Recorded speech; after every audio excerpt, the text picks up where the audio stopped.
Today we're going to be looking at two shoes for comparison, putting them to a side-by-side test if you like, and that's the new ASICS Gel Nimbus 27 and from Brooks the Glycerin 22.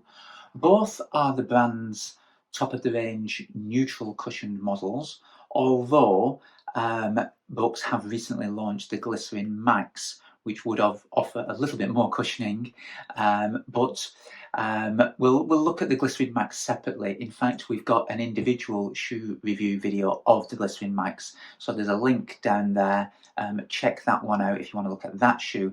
But I felt that these two were more competitively placed to one another, hence why we're going to compare these two shoes today. So first of all, stats. The overall weight for both shoes, well, the Nimbus 27 is a little bit heavier at 305 grams in the men's and 260 in the women's version, whereas the men's Glycerin 22 is 289, 290, so it's only 5% less.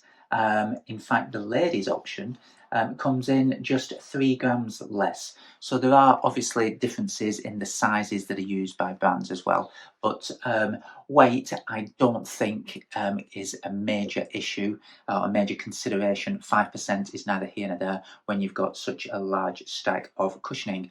And talking of cushioning, the Nimbus 27 has 43.5 millimeters in the heel compared to 38 millimeters in the heel stack of the Brooks. Now, yeah, 5 mil there, 5 mil difference. Does it feel very different? Well, ultimately, it comes down to the feel of the cushioning. Now, you've got the FF Blast Plus Eco Foam in the Gel Nimbus, whereas in the Glycerin 22 is actually the DNA tuned material, which is a nitrogen injected foam. Now, the FF Blast foam feels very much like a kind of compression molded EVA type material. I'm sure there are other blends, other polymers and whatnot going on in there. It isn't purely a compression molded EVA type material, but it has a similar feel to that, albeit a much higher stack. You have got pure gel cushioning in the heel of the Nimbus 27 as well. So the Nimbus has quite a soft feel. It does have a little bit of responsiveness, particularly on toe off, and more so than the previous version, the Nimbus 26. But it does feel it's a comfortable shoe. It's very much a cruiser. It's okay when you pick up the pace a little bit, but it doesn't have quite the snappiness of the Glycerin, or what I think is a little bit more snappy ride to the Glycerin with the nitrogen infused foam.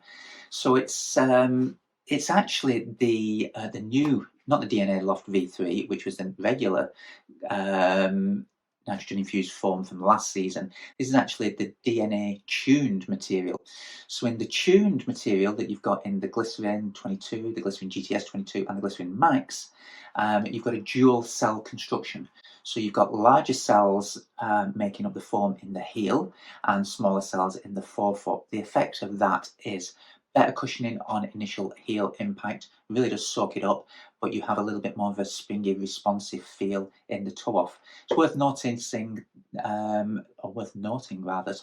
that Brooks put this new tuned type material in the Glycerin models, and you're also going to have another variation of it in the Hyperion racing shoes for later in 2025.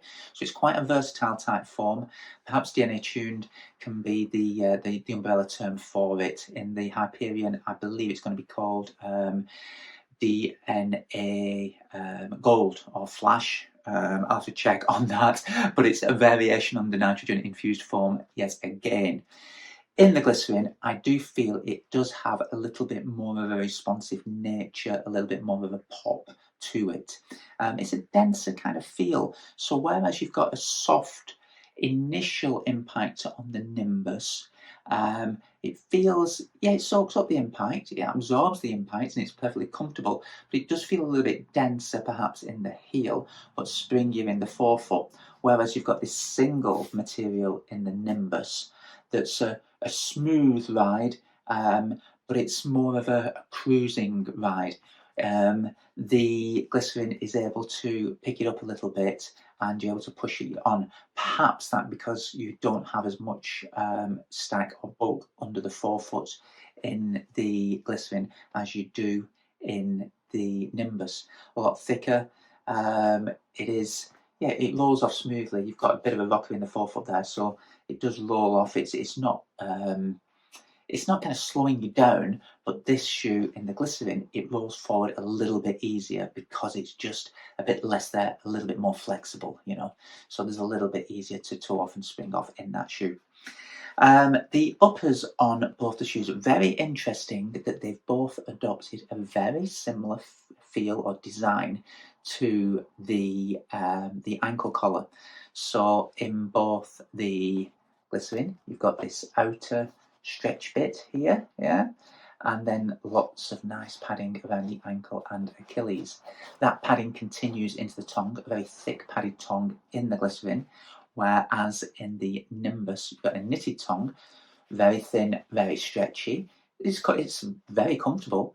You've got more padding under the laces in the tongue in the books, but again, you can see it easily on the Nimbus. It's just the same on the Glycerin. You've got the knitted collar around the outer shell, sits away from the skin, and then the padding internally. So it really does grip the ankle and the heel in place and holds it very well.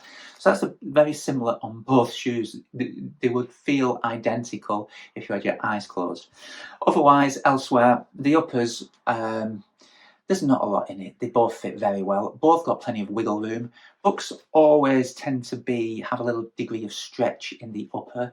And the Glycerin a little bit broader than perhaps the Adrenaline. So you don't necessarily need to go to a wide fit. If you have got a broader foot, the Books always has a little bit of stretch, very accommodating. And that's the same for the new Nimbus, very accommodating. Nice bit of stretch to this jacquard construction, and there is a nice little bit of wiggle room going on in there. So they are two very closely compatible shoes, and it's always going to be personal as to which one you would choose. I think it really would come down to 50-50.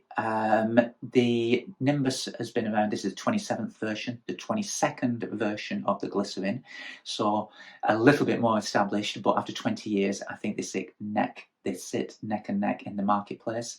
And yeah, there's room for both of them in your rotation, but you're not necessarily going to buy both because they both serve a similar purpose.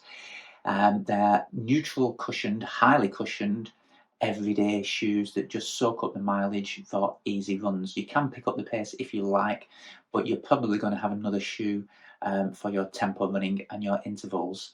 If you're running maybe 5 times a week, you're going to have more than one shoe, I would assume. So two very, very good shoes, two very close comparable shoes and competitive shoes. The choice is yours, the Nimbus 27 or the Glycerin 22.